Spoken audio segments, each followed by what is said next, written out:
Good evening, everyone. Happy Thursday evening tonight. Welcome. If you're catching this on YouTube, thanks for watching. These are my weekly live tutorials that I do on Facebook every week. I'm super happy to be here with you tonight. I do apologize that I wasn't here last night. I had to go to my daughter's open house. So there was some scheduling conflict, but I'm glad it worked out that I was able to be here tonight. Sometimes it doesn't always work out that way. I'm just waiting on my Facebook here to make sure I'm up and going and can see your comments. Yes, I can. Hi, Karen. Good evening. How are you tonight? Did you have a good day after all? I know we talked earlier. Why does that look crooked? Is it me? On my screen, it looks crooked. So, I am happy tonight. Here's the thing. I'm going to be honest, right? Sometimes, hi, Kim. Sometimes as crafters, as stampers, we kind of get like crafter's block, you know, you can get like writer's block, you can get like crafter's block. Oh, my thing is crooked. And I was really struggling with tonight's card as to what to do. I was trying to bring you something kind of fresh and maybe a new technique or a new stamp set to me or to us. I just try and keep it like, you know, something that I think that you would be interested in watching. And I was super struggling. This is the fourth card I made. Actually, I think this is actually the fifth card I made. I just was like making and not really like falling in love with anything. So when this happens and I find myself getting frustrated, what I usually do, and this is what I did, I go to the catalog, right? And I'm like, okay, inspire me. What's in here that I can find that I can use as inspiration or even to case? So to case, C-A-S-E, it's to copy and selectively edit. I had to think about it for a second. And basically you're taking a card that someone else has made or maybe is from the holiday or from a catalog, and you either kind of replicate it or you take the gist of it and you make it your own. Well, tonight I pretty much copied it. This card can be found in the holiday catalog. It's part of the Festive Farmhouse Suite. And it's this card, let me fold it over. It's this guy right down here. So there's a couple of different elements to this card in the catalog that I couldn't replicate. For example, there's this like white stitching on either side of the DSP. Well, I don't have a sewing machine, so I couldn't do that, obviously. But if you had a sewing machine, you certainly could do that. And if you look at, I'm trying to think, yep, all of these cards here on this page have some sort of stitching. So this has like stitching around the sentiment. This one has stitching around the whole thing. This one does as well, and around the box there. So stitching, if you have a sewing machine, is a great little way to add texture to your card and to just add another element. Hi, Carrie, good evening. Hi, Kim. I didn't have one. So I didn't stitch. Instead, I just matted. And there's also like this holly leaf and berry, which honest to goodness, I don't even know what that's from. So I couldn't replicate it. I don't even know what that's from. So anyways, but I kind of took the gist. Good evening, Avenel. I'm going to get your name right one of these weeks. So here's the card that I made to kind of replicate the catalog. And the catalog is there with plenty of ideas for us as crafters to get ideas, to kind of get the juices flowing. So when I hit crafter's block, that's what I did. I just opened up the catalog and I was like, oh, I really like this card. And I knew I had like most of the elements to go ahead and replicate it. So let's go ahead and dive in for tonight. Oops. My card is starting off with a card base of Mossy Meadow. This is a really like deep, rich green. It has a nice oomph to it, if a color can have such a thing. Oomph. Oh, and this is, let's see here. This is 5.5 by, is it 8 3? Oh, 8.5. And then scored off 4 1/4 right in the middle here. I know I do too, Karen. I love plaid for Christmas. I could use plaid in all my Christmas cards. So I was very, very pleased to see this guy. He's very nice. The DSP is from the Festive Farmhouse. That's the other side of it. Just really nice, kind of warm and cozy. country almost feeling to the patterns and the designs. I'm going to, let's see here. Let me measure him up. He's 3 1/4 by 5 1/2. And he's getting matted on a Whisper white cardstock that is just 1/8 of a size larger. And so they're both the same length. Actually, I should say that. They're both the same length. The Whisper white is just 1/8 of an inch wider. So that would be 3 3/8. And then that goes directly onto my card front here. Like so. And these colors are the new gray granite, cherry cobbler, and mossy meadow in there. So pretty. I love it. I love cherry cobbler for Christmas signs. I do like my real red, but cherry cobbler is just a little warmer feeling. Again, if paper can have feeling, I think it does. Where's my, did I put it away? No, I didn't. Where is it? Well, here's, I don't know what I did with the spool of it. I had the big spool of thread out. Oh dear. Okay, now we're gonna take our ribbon. I don't know what I had the big spool and it's gone. So anyways, this is the burlap. I'm looking for the spool because the spool had the exact name of it. Oh wait, I can look in the it's the 5/8 striped burlap trim. I love burlap. It's one of those things that, again, I could probably use in all my cards. And I cut this. It's just about like 4 1/4 long. It's got a very vanilla stripe going through it, as well as a cherry cobbler right there. So pretty. Love it. You know what? I'm going to, whenever I use burlap, and I really want it to adhere and stay down. Maybe the mouse took it. You're funny, Karen. I literally just had it. I don't know what I did with it. This is the story of my life. I put things and I'm like, I'm going to put it here so I don't lose it. And I always lose it. I don't know. I'll find it tonight at some point. Whenever I am gluing, adhering burlap down, I like to use the tear and tape just because the burlap has so much texture.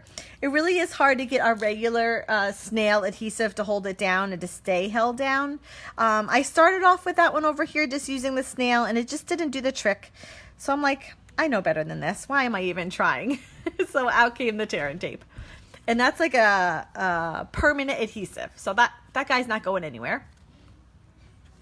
Let's see here. Next, I took my Mossy Meadow cardstock and I cut out 2 pine boughs from the Pretty Pines Thinlits dies. This is a returning set for us. It was in last year's. Was it in last year's? And then the year before? I think it might be around for 3 years now. Am I wrong? I don't know. For some reason, 3 years is in my head. So these are the smallest one and then the middle one. And then I'm going to kind of overlap them a little bit and then just rip it. I don't have to cut it because the ends get tucked underneath so no one sees them.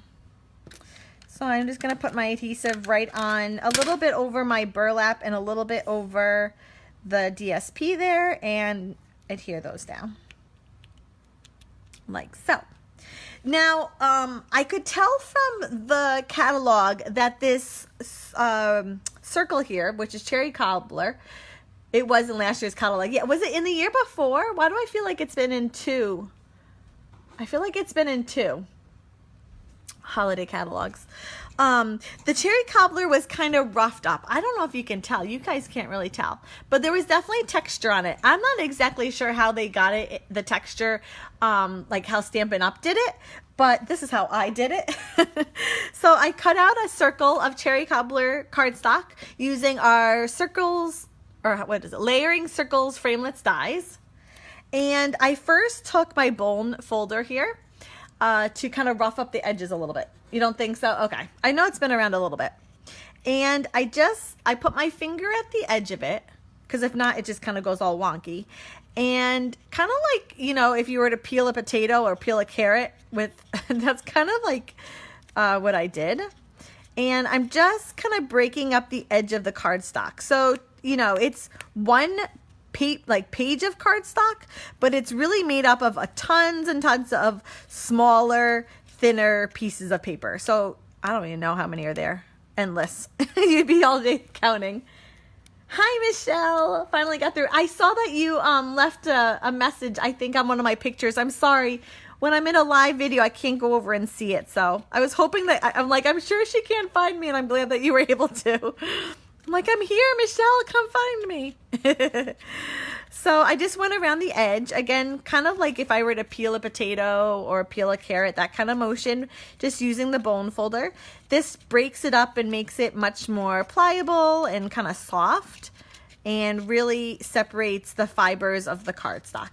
Again, I'm not sure how Stampin' Up! Did it. I'm sure there's a much more technical way to go about doing something like this, but this is how I did it.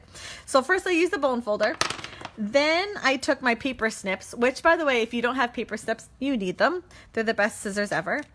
And with that same kind of motion, kind of like peeling, I just went along the edge and roughed it up.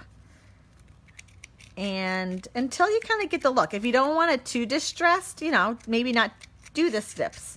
If you want it really distressed, you know, be kind of rough with it.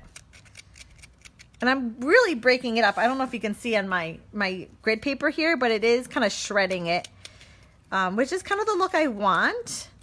You know, this is a very like country, homey kind of set. The suite, the farmhouse, what is it? Festive Farmhouse Suite is kind of comfortable looking. You know, it's not too pulled together. Is that the word I want? You know what I'm trying to say. Did I just cut myself? That would be bad. You know, my very first Stampin' Up! Party, I was a new demonstrator. A friend of mine was hosting the party, and I was the demonstrator for it, but I had never done a party before. And I was cutting something. I don't even know what I was cutting. And she's like, be careful, those are very sharp. Sure enough, I sliced my finger open. I'm like, oh my goodness. Okay. It's kind of hard to see, but there is definitely a texture there around the edge. So what did I do next? Yes, I tiered this down. So I'm just gonna take some dimensionals here because you can't not use a dimensional. I think I'm gonna use 2 right in the middle and adhere them down. Just a little plug, guys, that I did advertise on my blog today about my holiday catalog Facebook party. I have it set for October 27th. It's going to be right here on my Facebook page. You do not have to be local to participate. We're going to have some games, make a couple of cards together, play bingo, a scavenger hunt. I'm going to give away prizes, door prizes, and whatnot. So be sure to head over to my blog today and to sign up. If for some reason you can't make it October 27th, you're still welcome to participate. You just won't have the live games, but you can still be sent the make and take makings for the cards that we're going to make. So it's going to be a lot of fun. I'm super excited. Okay, next I did, in the catalog, they kind of broke this up, which you can do. You just kind of unravel the twine, and it kind of, again, separates the fibers. But I don't know. I kind of wanted to stay together. So this is the Festive Farmhouse Cotton Twine. And it's super soft, unlike our other baker's twine. This is just a really soft material. This is cherry cobbler, although in the pack you do get 3. So it comes with mossy meadow, very vanilla, and then again the cherry cobbler. And this is all part of the suite. So let me just show you here for a second. What Stampin' Up! Does is creates these suites for us. This is the Festive Farmhouse Suite. And so they'll put like stamps together and designer series papers, some embellishments, ribbon, maybe an embossing folder, and they kind of all clump it together. And they say, if you like this style, then this is kind of what you want to buy. It makes crafting and stamping so much easier to make things coordinate. Honestly, that was the main reason why I fell in love with Stampin' Up! Is that everything coordinates. I know that the cherry cobbler and the designer series paper is going to match the cherry cobbler and the ribbon, so forth and so on. And it just makes it kind of, you know, takes the effort out of it. Makes it a lot easier. So to get my baker's twine, or it's not baker's twine, it's cotton twine. My cotton twine wrapped around a little bit. Is that the spool that you lost? Yes, Stampin' Up. Oh, no. I know what spool you're talking about. No, it was the burlap one. It's like a really big one. I don't know how I lost it. Oh, is that there? No, that's not it. It literally is here somewhere. I have no idea. To wrap around twine, if it's Baker's twine or cotton twine, I try and like keep in mind to do like figure eights. And here's the thing is that no 2 times are these ever going to come out the same. So it's definitely an artistic look. And you just kind of let the ribbon do what it wants to do. And there we go. That works. You just kind of wrap it around, give it like a figure 8. I put adhesive kind of more or less where I wanted it to land. But it really kind of does its own thing. I love this. I wish you could... I know you can't, but I wish you could feel it. It's so soft. Again, it comes in 3 colors. So really stretching, I think. What does it say here? 3 spools. Yep, you get 10 yards of each. That's 30 yards. That's crazy. That's a lot. That will cover all of your stamping needs for Christmas. That alone. Okay, now these guys, this Noel here is a 3D like wood cutout almost. Wood element with gray finish, it says. Oh, and it says you can sand it lightly for a distressed appearance. Well, we're not doing that, but if you so wish, you could do it. And it comes like this. You get 2 of these. So you get, oh, you probably can't see it. You get 2 Marys, 2 Joys, 2 Noels. I already used the Noel. And it comes with a couple of trees, some stars. And it's like a wooden. And I think... I could be wrong, but I think I've seen other demonstrators paint like color over it to make it different colors. Okay, so I already used the Noel, so this time I'm going to use the Mary. I only have this guy. This is what was left over from my paper sherry, so I only have 1 of each. Oh, he came right out. You just kind of push him out, although the little dot in the Y is gone. Oops, someone's texting me. Oops. So there it is, Mary. And this guy here was a little shorter than we're going to use. Wow, I totally said that in the wrong order. Hi, mom or dad. I don't know which one's on. Let's see here. This is 1 inch. And the one that I used here was 3 inches long. I'm going to go just a tad longer because the Mary is longer. I need it to be a little longer. So 1 by 3 1/4. Hi, Mom. And I'm going to cut the ends in a banner because I love banners. Again, it's one of those things you're like, a banner again? And it's like, yes, I just can't help myself. Everything has to be cut in a banner. It's addictive. Okay. Just making sure I'm not missing any comments. So the key, if you want your banner to be symmetrical, cut up the middle first, how far in you want it, right in the center, and then go end, or I should say corner, to where you would just cut up. And it will give you a near perfect banner every time. That's not my trick. I learned it somewhere. Probably from another demonstrator. Okay. I think I'm going to, how did I adhere that over that? I don't know. I guess I just adhered it. I think I'm going to use tear and tape though again. I really want to make sure it sticks. This tear and tape is great if you're doing any 3D projects. Again, it is permanent, so it will hold a good while. The snail is pretty good too if you're using just cardstock to cardstock. But anytime you're going over texture, like if I use an embossing folder that has a lot of texture in it, I definitely try to use the tear and tape to adhere it down. I feel like I used dimensionals on that because it's like really lifted. Oh, I did. Look at that. Now it's a, oh my goodness. You know how I said it was pretty permanent? It's pulling. There we go. I got it up. I use the mini dimensionals. That's why I couldn't see it. Wish I could cut banners as well as you do. I always have uneven banners. You have to do that little trick. Cut up the middle in the center. And then go like angle to angle or corner to corner. I'm just putting these mini dimensionals around my ribbon. I thought I used them because it's so hard to adhere paper once you've laid ribbon down because the ribbon, you know, creates like a texture. Not just a texture, but it lifts it. So it's hard to get your paper flat. There we go. That doesn't look centered though, does it? We may be a little off kilter a little bit tonight. That's okay. Okay, we're going to take our Mary, which is, the top of it is that new gray granite. Oh, it's such a pretty gray. Just a really soft, it's not like a smoky slate. Smoky slate is more of like a pastel, and it's definitely not a basic gray, which is like a dark gray. It's definitely kind of one in the middle. It's a very, very pretty gray. It's actually in this paper here, so it totally works for Christmas. I'm taking a few dots here and there of our liquid glue to hold it down. That'll do the job. You know, you don't have to put too much down, but enough to hold it. Hey Sharon, good evening. How are you? Okay, aim for straight. Oh, I don't know if that's straight. Okay, we're going that straight. This probably would have been easier to do, first gluing it on and then adhering my paper down. So don't do it like I did it.